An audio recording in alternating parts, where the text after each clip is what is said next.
ایسے دیکھو قرآن مجید برہان رشید میں سورہ بقرہ آیت نمبر 285 ہے، اللہ فرماتا لا نفرق بین احد من رسلی، ترجمہ ہے ہم رسولوں میں سے کسی میں کوئی فرق نہیں کرتے۔ اب یہ اگر ترجمہ ہو تو پھر بہت سی آیات سے ٹکراؤ بن جائے گا، اور قرآن کے قرآن ہونے کی دلیل ہے افلا یتدبرون القرآن لو کان من عند غیر اللہ لوجدوا فیہ اختلافا کثیرا، اگر یہ غیر اللہ کا کلام ہوتا تو اس میں ٹکراؤ ہوتا، پہلے پارے میں کچھ ہوتا، چوتھے میں کچھ ہوتا۔ اللہ فرماتا ہے یہ میرا کلام ہے، اس کی دلیل یہ ہے کہ تمہیں کہیں آپس میں کوئی ٹکراؤ نہیں ملے گا، سارا قرآن ایک ہی بات کرتا ہے۔ مگر یہ ترجمہ اگر کیا جائے کہ ہم رسولوں میں کوئی فرق نہیں کرتے تو پھر تو ٹکراؤ والی آیت ساتھ ہی آ گئی ہے۔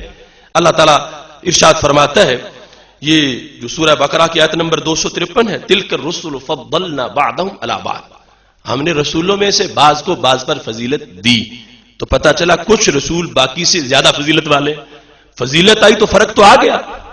ایسے ہی سورہ بنی اسرائیل میں آیت نمبر 55 ہے وَلَقَدْ فَضَّلْنَا بَعْضَ النَّبِيِّينَ عَلَى بَعْضٍ، ہم نے نبیوں میں سے بعض کو بعض پر فضیلت دی، تو فضیلت دی تو فرق آ گیا۔ بلکہ یہ تو کتنا واضح ہے، بخاری شریف میں ہے، ہمارے آقا صلی اللہ علیہ وسلم ارشاد فرماتے ہیں فضلت علی الانبیاء بست، 6 چیزوں کی بنیاد پر مجھے تمام انبیاء علیہ السلام پر فضیلت دی گئی ہے، صرف مجھ میں ہے، میرے سوا کسی میں نہیں۔ اور 80 تک وہ تعداد کتب سیرت میں موجود ہے۔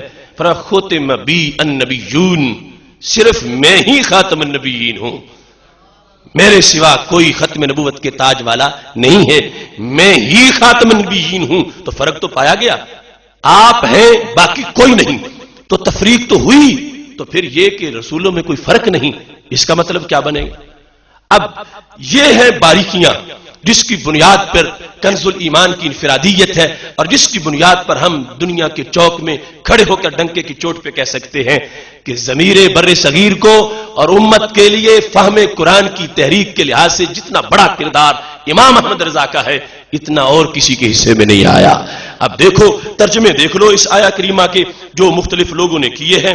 وہ شاہ عبد القادر کہتے ہیں ہم جدا نہیں کرتے کسی کو اس کے رسولوں میں، شاہ رفیع الدین نہیں جدائی ڈالتے ہم درمیان کسی کے پیغمبروں اس کے، کہتے ہیں محمود الحسن کہتے ہیں کہ ہم جدا نہیں کرتے کسی کو اس کے پیغمبروں میں سے، عبد الماجد دریابادی ہم اس کے پیغمبروں میں باہم کوئی فرق بھی نہیں کرتے، وحید الزمان حیدرآبادی ہم اس کے کسی پیغمبر کو جدا نہیں سمجھتے، فتح محمد جالندری اور کہتے ہیں کہ ہم اس کے پیغمبروں سے کسی میں کچھ فرق نہیں کرتے، محمد جوناگڑھی اس کے رسولوں میں کسی میں ہم تفریق نہیں کرتے، مرزا حیرت دہلوی اور کہتے ہیں کہ ہم اس کے پیغمبروں میں کسی میں تفریق نہیں کرتے، اشرف علی تھانوی کہ ہم اس کے سب پیغمبروں میں کسی میں تفریق نہیں کرتے، فرمان علی رافضی ہم خدا کے پیغمبروں میں سے کسی میں تفریق نہیں کرتے، مودودی اور ان کا یہ قول ہے کہ ہم اللہ کے رسولوں کو ایک دوسرے سے الگ نہیں کرتے۔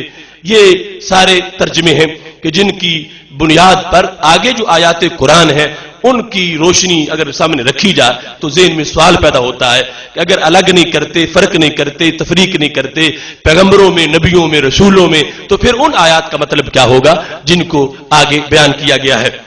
اب اس سلسلہ میں اعلی حضرت فاضل بریلوی رحمۃ اللہ علیہ کا ترجمہ دیکھو، صرف ایک لفظ جو کہ آیت کا تقاضا تھا اس سے آپ نے سارے اعتراضات کا جواب دے دیا ہے۔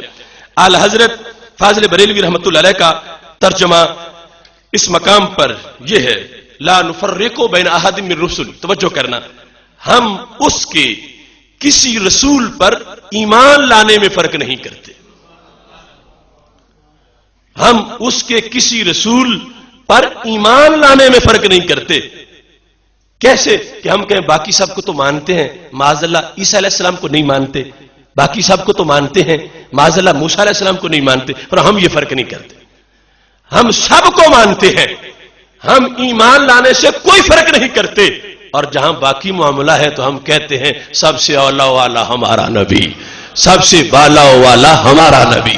اب دیکھو کس انداز میں ترجمہ کیا، کس انداز میں ترجمانی کی، کس انداز میں وحی کے اسرار کو واضح کیا، اور لفظ صرف ایک ہی وہ بیان کر کے اس میں ساری حقیقت قرآن کو، حقیقت سنت کو، مضمون بخاری و مسلم کو بیان کر دیا۔ فرمایا باقی فرق ہے جو لا نفرق کو کہا جا رہا ہے تو ایمان لانے کے لحاظ سے ہم کوئی فرق نہیں کرتے، ہم سب پر ایمان لانے والے ہیں، اور جہاں فضلنا ہے بعد النبیین علی بعد یا تلک الرسل فضلنا ہے، وہ دیگر درجات کے لحاظ سے فرق ضرور ہے جس کو قرآن نے بیان کیا ہے. ہمارے نبی علیہ السلام خاتم النبیین ہیں اور کوئی خاتم النبیین نہیں ہے.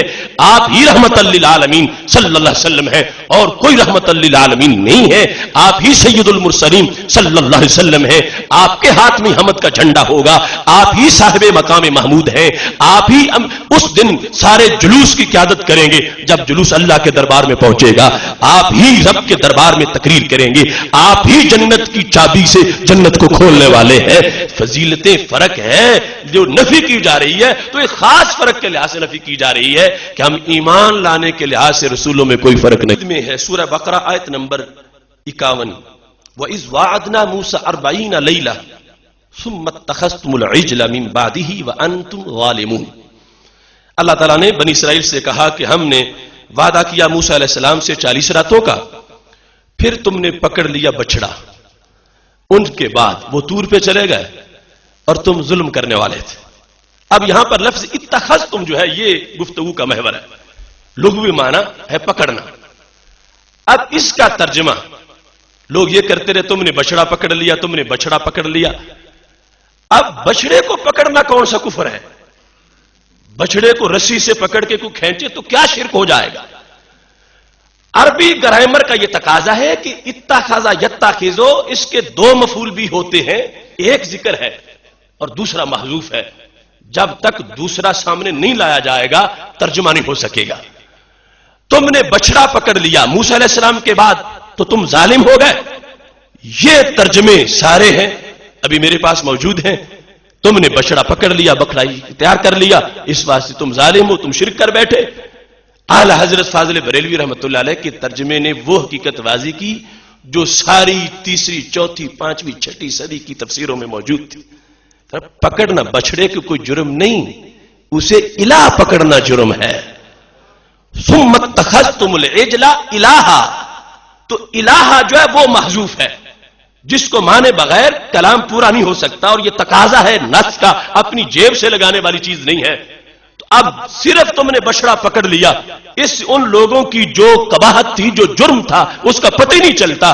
آگے جو حکم ہے اللہ کا کہ تم ظالم ہو, کافر ہو, مشرک ہو, اس کا کیسے پتہ چل سکے گا؟ تو لوگوں نے جو ترجمہ کیا اس کا انداز یہ تھا کہ تم نے پکڑ لیا بچڑا ان کے بعد اور تم ظالم ہو گئے, مشرک ہو گئے.